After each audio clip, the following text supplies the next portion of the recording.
બધાની જવાબદારી છે. આ ચિંતા માટે ભેગા થયા છે અને કોઈ રાજકીય મૂલાવાની જરૂર નથી. અને અમારી ચિંતા શું છે કે દરેક સમાજો ખૂબ આગળ જતા રહ્યા. આજે વિશ્વની અંદર તમામ સમાજના દીકરા દીકરીઓ ભણવા જાય છે, ધંધા રોજગાર માટે જાય છે. આપણે ક્યાં સુધી પાછા રહીશું?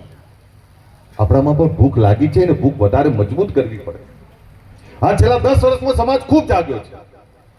સમાજમાં ભૂખ લાગી છે, પણ એ ભૂખ લાગી છે થોડી ભૂખ નહીં, એટલી બધી ભૂખને પ્રબળ કરી દો કે સમાજની તમામ દિશાઓ ખુલી જાય. ફક્ત શિક્ષણ એકલું નહીં, શિક્ષણની સાથે રોજગારની દિશા નક્કી કરો.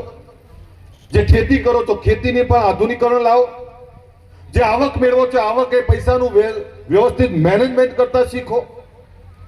પણ માફ કરશો, આપણે તો શું થાય, આપણી જોડે ઘરમાં જો 2-5-10 લાખ ભેગા આવી ગયા તો પહેલું જ મંદિર રમેલ, બસ ઉડાડવા, પૈસા કઢવા આવે છે આપણા. ઘણી વાર જ્ઞાનીબેન બોલતા, દિનેશ કાકાને બોલતા, બધા બોલતા હોઈએ અમે, એટલે તમને એવું લાગે કે અરે શેની સલાહ નહીં આપતા, અમને ચિંતા છે. રાધનપુર દૂર છે, એ કાકા જ્યાં રહે છે ને થલતેજ, ત્યાં તો 100 કરોડ રૂપિયાનો વીઘો છે. પૂછો જમીનો કોની હતી? 60-70% આપણી હતી.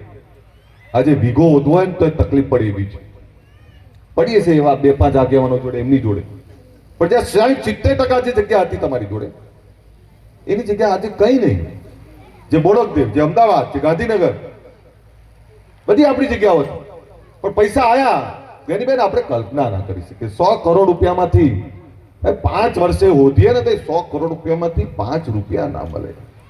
દુખે છે આ કે તમારા રૂપિયા આવીને અમે રાજી થઈએ છીએ, પણ એ 100 કરોડ માંથી 50 કરોડની ફેક્ટરી નાખીને બેઠા હોત ને તો તમને સલામ મારવા આવત કે ફેક્ટરીનો માલિક અમારો બેઠો છે ને સલામ મારવા જઈએ.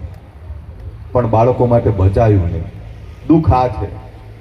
જ્યારે હું અમદાવાદના ગાંધીનગરની વાત કરતો હોઉં ત્યારે આપણે તો અંતરિયાળ છેવાડાના વિસ્તારના લોકો, આપણે ખેતી પર નિર્ભર લોકો, તો આપણાને એવા ખોટા ખર્ચા પોસાય ને? ના પોસાય.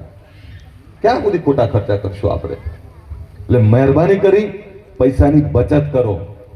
અને લગ્ન આવે એ વખતે આપણે ઉછીના માંગવા જોડે, વ્યાજે માંગવા જવું પડે કે આપણું ખેતર અડાડે મૂકવું પડે, દાગીના મૂકવા પડે. આવું ના કરો.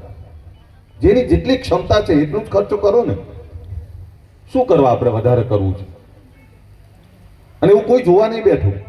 અહીં બેઠેલાને પૂછું, તમારા આત્માને પૂછો, કાલ શું જમ્યા તા યાદ કરો તમે. ચલો, નહીં યાદ આવે તમને, વિચારવું પડશે 5 મિનિટ.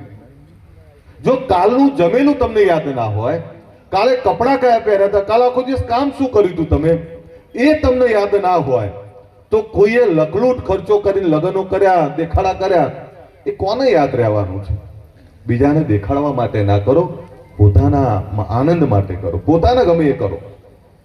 અને કદાચ દીકરો કે દીકરી ડોક્ટર, એન્જિનિયર, અધિકારી, કર્મચારી બન્યા હોય અને એનો વરઘોડો કાઢ્યો હોય ને તો કહેતા ફાવે કે જો આ વરરાજા ઘોડી પર બેહીને જાય છે ને કેવો રૂપાળો લાગે છે, આ ડોક્ટર છે, આ એન્જિનિયર છે, આ ડીએસપી કલેક્ટર બન્યો છે. કોઈ દીકરી જ્યારે માંડવે બતાડતી ત્યારે એવું કે જો આ દીકરીનો વટ જુઓ, આ દીકરી કલેક્ટર બની છે, આઈએસ આઈપીએસ બની છે, આ દીકરી ડોક્ટર એન્જિનિયર બની છે. સાહેબ એના હાથ ખોલી લોકો એના ઓવાળા લેવા માટે તૈયાર હોય.